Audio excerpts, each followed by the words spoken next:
एकदा गृहदासीसु यशोदानंद गेहिनी कर्मांतर नियुक्तासु निर्ममंथ स्वयं दधी। मैया यशोदा एक दिन माखन मथ रही थी। किसके लिए? भगवान के लिए। और चिंतन कर रही थी कन्हैया का कि कन्हैया मेरा अभी उठेगा तो माखन मिश्री मांगेगा।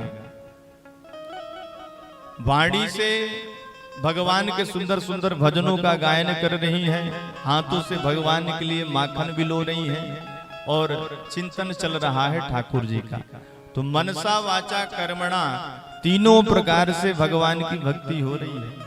और जब तीनों प्रकार से इस तरह से भगवान का कोई चिंतन करेगा तो भगवान तो आएंगे ही ना। आवाज बढ़ो।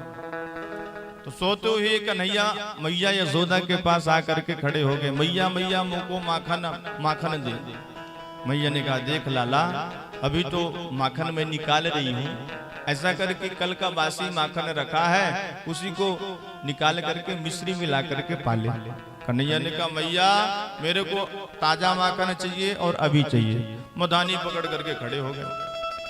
मैया ने कहा लाला ये तेरी ठीक बात नहीं है भैया। अरे देख अभी मैं माखन निकाल रही हूँ, इतना जल्दी माखन कहाँ से दे दूं? ध्यान दीजिए सज्जनों, मैया यशोदा अपने लाला की सेवा अपने हाथों से ही करती है। और एक बात बताऊं, जिस गैया का दूध कन्हैया पीते थे ना, उस गाय की सेवा यशोदा मैया खुद कर रही है। महारानी है, सैकड़ों दास दासियां हैं, चाहती तो किसी से भी करवा सकती हैं, लेकिन नहीं। क्योंकि सज्जनों जो मैया अपने बच्चों की सेवा करेगी ना बचपन में, तो बच्चे भी बड़े हो करके अपने माँ बाप की सेवा करेंगे। और जो नौकरों से सेवा करवाएगी बच्चों की, तो फिर बेटा भी बड़ा हो करके नौकर ही लगा देगा। और नौकर लोग कैसी सेवा करते हैं ये अच्छी तरह से पता है। इसलिए माता पिताओं को भी चाहिए कि बच्चों की सेवा स्वयं करें, नौकर चाकरों से ना कराएं, तभी बड़ा हो करके बालक भी करेगा। कन्हैया मथानी पकड़ करके खड़े हो गए। मैया मुझको माखन चाहिए, ताजा चाहिए और अभी चाहिए। मैया तो परेशान हो गई, लाला तू परेशान करके रख लिया है, माखन ला करके कहां से दूं तेरे को, अभी तो मैं निकाल रही हूं। कन्हैया का ध्यान दूसरी तरफ करने के लिए मैया ने चंद्रमा की तरफ इशारा किया। देख लाला चंद्रमा को, देख लाला चंद्रमा। और जैसे ही चंदा मामा की तरफ भगवान ने देखा तो माखन को छोड़ करके चंदा मामा मांगने लग गए। मैया मुझे चंदा चाहिए, चंदा चाहिए। लौट गए धरती पर, भैया मैं चंदा लूंगा, चंदा नहीं दोगी तो अब मैं माखन नहीं खाऊंगा, मिश्री नहीं खाऊंगा, न दूध पीऊंगा, न ही बेड़ी उठाऊंगा। मैया यशोदा ने कहा जा तेरे को जो करना हो कर ले, मैं चंदा कहां से ला करके दूं? नंद जी आए और नंद जी कहने लगे कि लाला को क्यों इस तरह से रुला रही हो? यशोदा जी ने कहा चंदा मामा मांग रहा है, ला करके दो सरक से। यशोदा मैया को कहा नंद जी ने कि ऐसा करो, बालक है छोटा सा, एक परात लेकर के लाओ, आंगन में रख दो, चंदा मामा की छाया पड़ेगी, लाला खेलने लग जाएगा। और वैसा ही यशोदा मैया ने किया और भगवान क्रीड़ा करने लग गए, खेलने लग गए। और मैया यशोदा कहती है देख लाला चंदा, मोहन को चंदा दिखाए रही माँ, दिखाए रही माँ, नहीं माने कन्हैया, मनाए रही माँ, मनाए रही माँ। मोहन को चंदा दिखाए रही माँ, दिखाए रही माँ, नहीं माने कन्हैया, मनाए रही माँ, मनाए रही माँ, नहीं माने कन्हैया, मनाए रही माँ, मनाए रही माँ। मोहन को चंदा दिखाए रही माँ, दिखाए रही माँ, नहीं माने कन्हैया, मनाए रही माँ, मनाए रही माँ, नहीं माने कन्हैया, मनाए रही माँ, मनाए रही माँ। आसमान का वो चंदा मामा, आसमान का वो चंदा मामा, आसमान का वो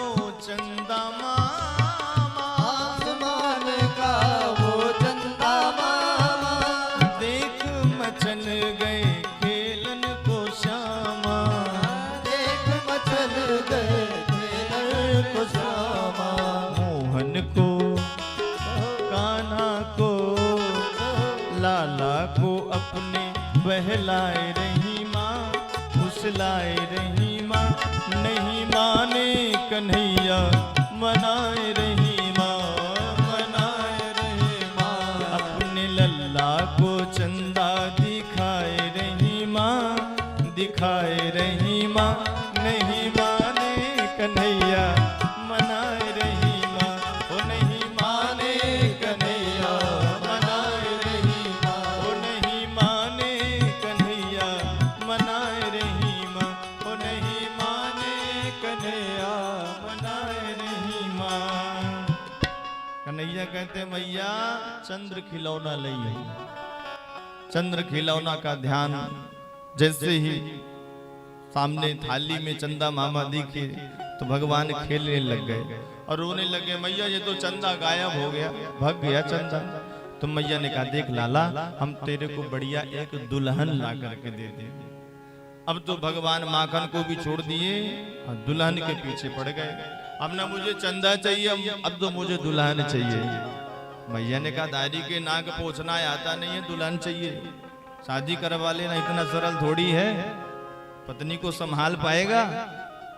भगवान कहते ना मैया मैं तो शादी करूंगा, दुल्हन चाहिए मुझे। इस तरह से भगवान सुंदर सुंदर लीलाएं करते हैं, कभी दुल्हन मांगते हैं, कभी चंदा मांगते हैं, कभी माखन मांगते हैं। इतने में एक दासी आकर के मैया से कहती, मैया सुबह से कन्हैया की बातों में पड़ी हुई हो, उधर चूल्हे में दूध रखा हुआ है, उफन रहा है।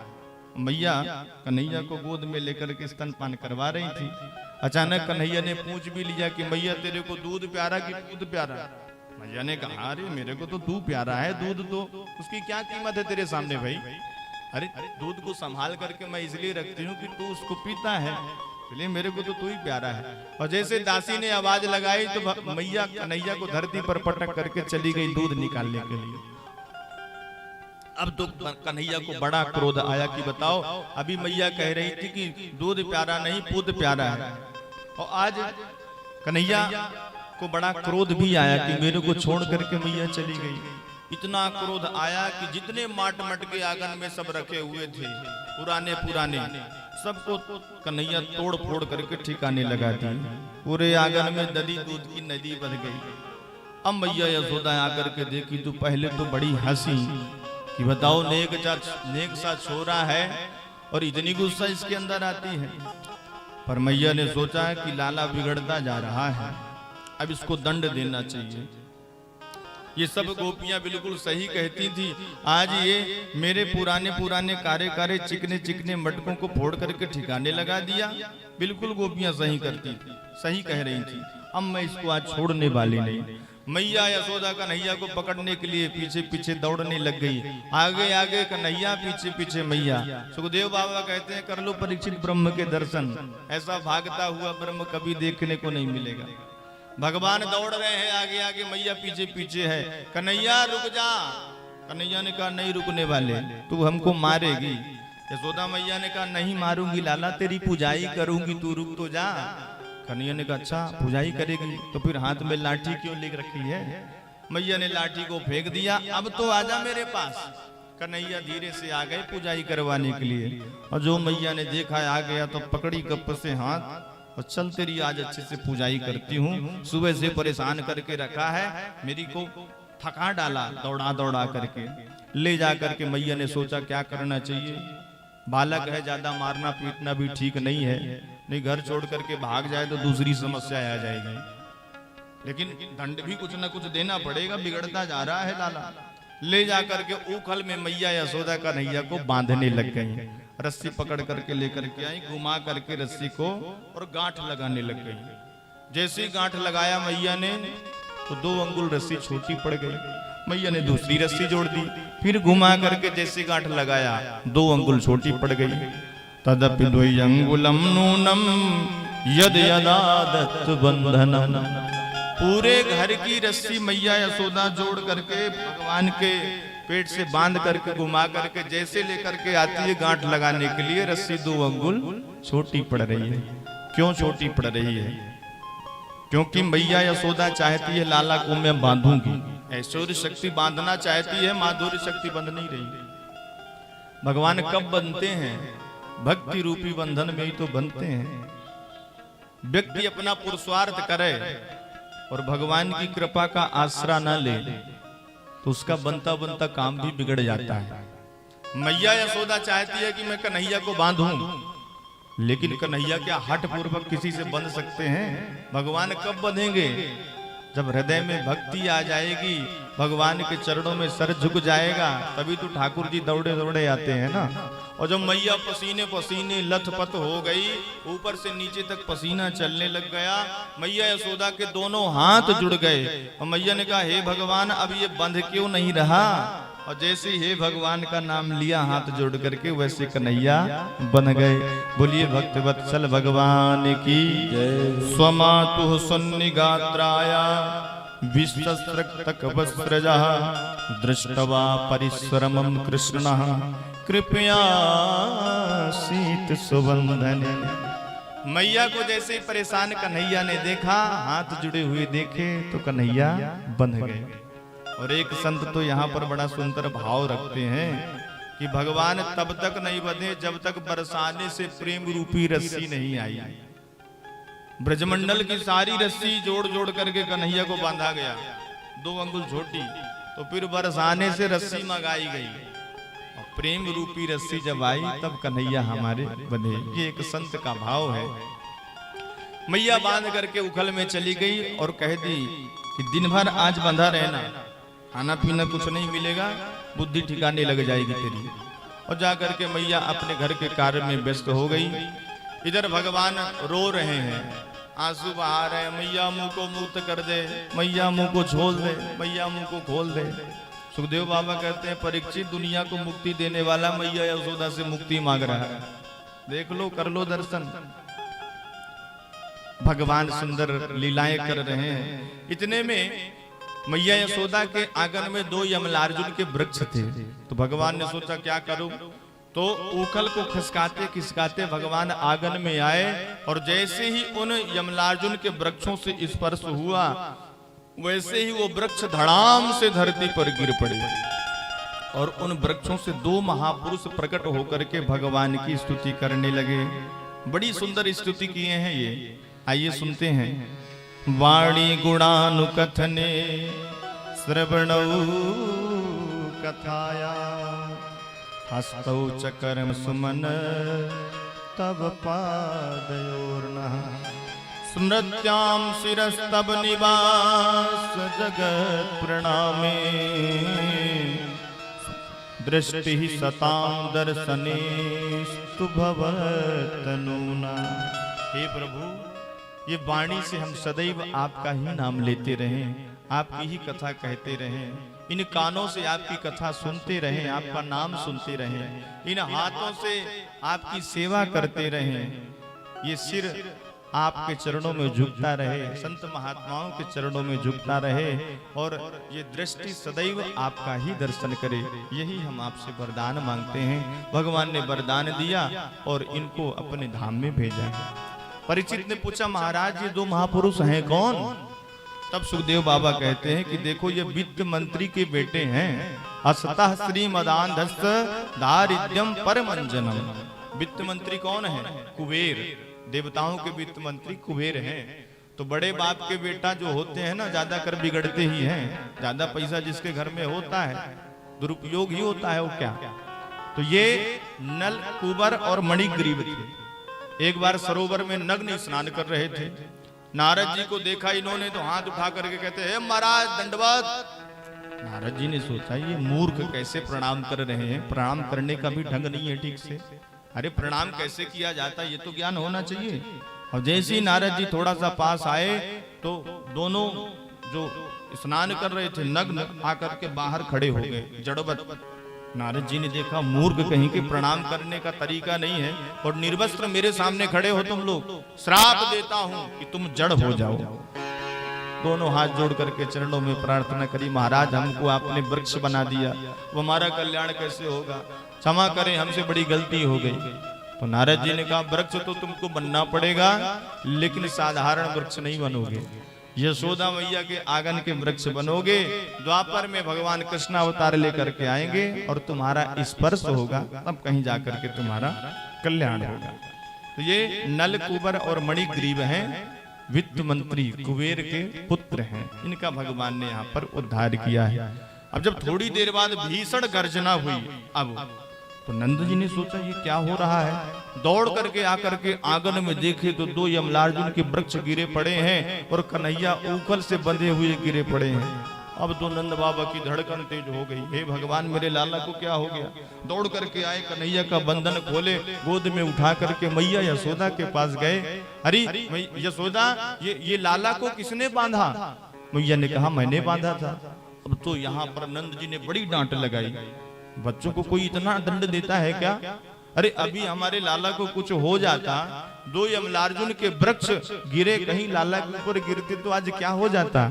बहुत डांटा है यहाँ पर। देखो देवी, बच्चों को थोड़ा बहुत दंड देना चाहिए, लेकिन इतना दंड दोगे कि बच्चे की कुछ हानि हो जाए, ठीक बात नहीं है। बहुत समझाया, पर आज यशोदा और नंद को रात भर निद्रा नहीं आई। इन्होंने सोचा कि हमारा लाला जब से जन्म लिया है तब से कोई न कोई संकट होते ही रहते हैं। विचार करने लगे क्या करना चाहिए। तो प्रातः काल एक सभा बुलवाई, उस सभा में सभी ब्रजवासी आए हैं, नंद बाबा के जितने भैया हैं वो भी आए हैं। और सबके सामने नंद बाबा ने कहा, देखो हमारे लाला को यहाँ पर सुरक्षित समझ में नहीं आ रहा। अरे वर्षों से ये वृक्ष हमारे आंगन में खड़े हुए हैं, धरे धराए कल गिर गए, तो जहां पर हमारे लाला को ठीक ना लगे उस स्थान पर हमको नहीं रहना चाहिए। अब लगता है हमको ये घर ही छोड़ना पड़ेगा, ये गोकुल नगरी ही छोड़नी पड़ेगी। तो सभी ब्रजवासियों ने बताया कि ठीक बाबा, आप बिल्कुल सही कह रहे हैं। नंद बाबा के एक छोटे भाई थे जिनका नाम था उपनंद। उपनंद ने कहा कि बाबा हमारे ये जो ब्रज है ना, इस ब्रज में कई वन हैं, वृंदावन है, ताल वन है, निधि वन है, उसमें से एक वृंदावन भी है, बड़ा सुंदर स्थान है, कहो तो हम लोग वृंदावन ही चले। सभी ब्रजवासियों ने भी कह दिया कि बिल्कुल सही कह रहे हैं। आज नंद बाबा ने भी ब्रजवासियों से कहा कि चलो हम सभी मिलकर के वृंदावन चलते हैं और आज से वृंदावन में ही रहेंगे। सभी लोग अपने अपने गाड़ी छकड़ों में सामान सब रख लिया और कन्हैया की प्रसन्नता के कारण सब मिलजुल करके वृंदावन जा रहे हैं। वृंदावन किसे कहते हैं सज्जनों? वृंदायाह तुलस्याह वनम वृंदावनम। जो तुलसी का वन हो वही तो वृंदावन है। जहां पर भक्तों का समूह हो वही तो वृंदावन है। वृंदावन में अगर भक्ति रूपी चश्मा लगा करके आज भी हम देखें ना, तो कन्हैया नाचते हुए, माखन चोरी करते हुए आज भी दिखते हैं। लेकिन चश्मा कौन सा होना चाहिए? भक्ति रूपी चश्मा होना चाहिए, तभी भगवान का दर्शन हमको प्राप्त होता है। बोलिए भक्त वत्सल भगवान की जय। कथा श्रवणार्थ परम सम्मानी श्री कौशल प्रसाद पांडे जी पुल्लू महाराज पधारे हुए हैं। बहुत बहुत व्यासपीठ से स्वागत, अभिनंदन।